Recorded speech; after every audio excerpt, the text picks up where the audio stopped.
क्रोध के 2 मिनट। एक युवक ने विवाह के 2 साल बाद प्रदेश जाकर व्यापार करने की इच्छा पिता से कही। पिता ने स्वीकृति दी तो वह अपनी गर्भवती पत्नी को माँ बाप के जिम्मे छोड़कर व्यापार करने चला गया। प्रदेश में मेहनत से बहुत धन कमाया और वह धनी सेठ बन गया। 17 वर्ष धन कमाने में बीत गए तो संतुष्टि हुई और वापस घर लौटने की इच्छा हुई। पत्नी को पत्र लिखकर आने की सूचना दी और जहाज में बैठ गया। उसे जहाज में एक व्यक्ति मिला जो दुखी मन से बैठा था। सेठ ने उसकी उदासी का कारण पूछा तो उसने बताया कि इस देश में ज्ञान की कोई कद्र नहीं है। मैं यहाँ ज्ञान के सूत्र बेचने आया था पर कोई लेने को तैयार नहीं है। सेठ ने सोचा, इस देश में मैंने बहुत धन कमाया है और यह मेरी कर्म भूमि है, इसका मान रखना चाहिए। उसने ज्ञान के सूत्र खरीदने की इच्छा जताई। उस व्यक्ति ने कहा, मेरे हर ज्ञान सूत्र की कीमत 500 स्वर्ण मुद्राएं हैं। सौदा तो महंगा लग रहा था लेकिन कर्म भूमि का मान रखने के लिए 500 स्वर्ण मुद्राएं दे दी। व्यक्ति ने ज्ञान का पहला सूत्र दिया, कोई भी कार्य करने से पहले 2 मिनट रुककर सोच लेना। सेठ ने सूत्र अपनी किताब में लिख लिया। कई दिनों की यात्रा के बाद रात्रि के समय सेठ अपने नगर को पहुंचा। उसने सोचा, इतने सालों बाद घर लौटा हूँ तो क्यों ना चुपके से बिना खबर दिए सीधे पत्नी के पास पहुंचकर उसे सरप्राइज दूँ।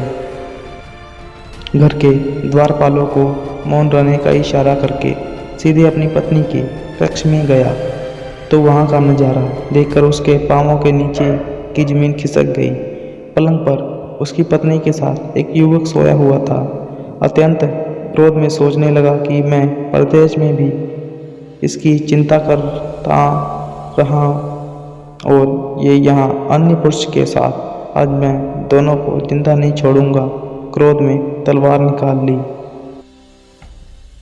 वार करने ही जा रहा था कि इतने में ही उसे 500 स्वर्ण मुद्राओं से प्राप्त ज्ञान सूत्र याद आ गया कि कोई भी कार्य करने से पहले 2 मिनट सोच लेना।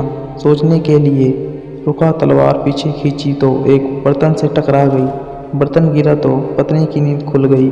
जैसे ही उसकी नज़र अपने पति पर पड़ी वह खुश हो गई और कहा, आपके बिना जीवन सोना सोना था। इंतजार में इतने वर्ष कैसे निकाले हैं यह मैं ही जानती हूँ। सेठ तो पलंग पर सोए पुरुष को देखकर क्रोधित था। पत्नी ने युवक को उठने के लिए कहा, बेटा उठ जा, तेरे पिता आए हैं। युवक उठकर जैसे ही पिता को प्रणाम करने झुका, माथे की पगड़ी पैरों में गिर गई। उसके लंबे बाल बिखर गए। सेठ की पत्नी ने कहा, स्वामी ये आपकी बेटी है। पिता के बिना इसके मान को कोई आँच न आए इसलिए मैंने इसे बचपन से पुत्र के समान ही पालन पोषण और संस्कार दिए हैं। यह सुनकर सेठ की आंखों से अश्रुधारा बहने निकली।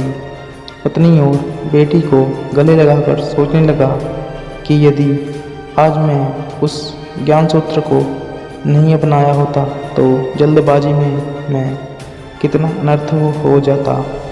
मेरे ही हाथों मेरे निर्दोष परिवार खत्म हो जाता। ज्ञान का यह सूत्र उस दिन तो मुझे बेहद महंगा लग रहा था लेकिन ऐसे सूत्र के लिए तो 500 स्वर्ण मुद्राएं बहुत कम हैं। ज्ञान तो अनमोल है। इस कहानी का सार यह है कि जीवन में जो दुखों से बचाकर सुख की बरसात कर सकते हैं वे हैं क्रोध के 2 मिनट। दोस्तों, आपको कहानी 1% भी अच्छी लगे तो इसे ज़्यादा से ज़्यादा शेयर करें। आपका एक शेयर किसी की ज़िंदगी बना सकता है। और कहानी कैसी थी एक बार कमेंट में ज़रूर बताइए। मैं आशा करता हूँ आप कमेंट ज़रूर करेंगे।